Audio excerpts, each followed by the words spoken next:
We can also write to files using the open function.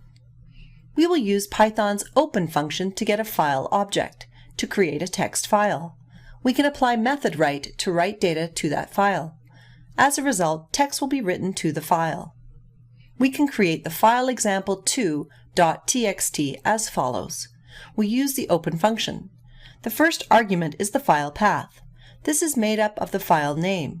If you have that file in your directory, it will be overwritten, and the file directory. We set the mode parameter to W for writing. Finally, we have the file object.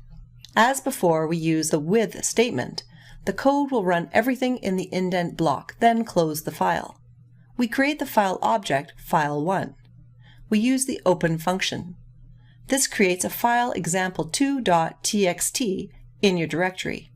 We use the method write to write data into the file. The argument is the text we would like input into the file. If we use the write method successively, each time it's called, it will write to the file. The first time it is called, we will write, "This is line A" with a /n to represent a new line. The second time we call the method, it will write, "This is line B," then it will close the file. We can write each element in a list to a file.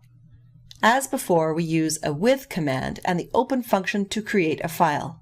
The list lines has 3 elements consisting of text.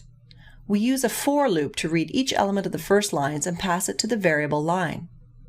The first iteration of the loop writes the first element of the list to the file example2.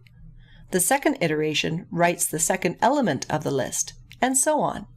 At the end of the loop, the file will be closed. We can set the mode to appended using a lowercase a.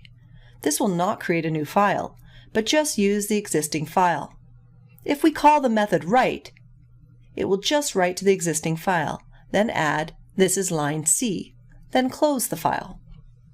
We can copy one file to a new file as follows.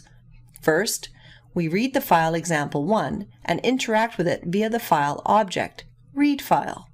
Then we create a new file example3 and use the file object, write file to interact with it. The for loop takes a line from the file object, read file, and stores it in the file example3 using the file object, write file. The first iteration copies the first line. The second iteration copies the second line till the end of the file is reached. Then both files are closed. Check out the labs for more examples.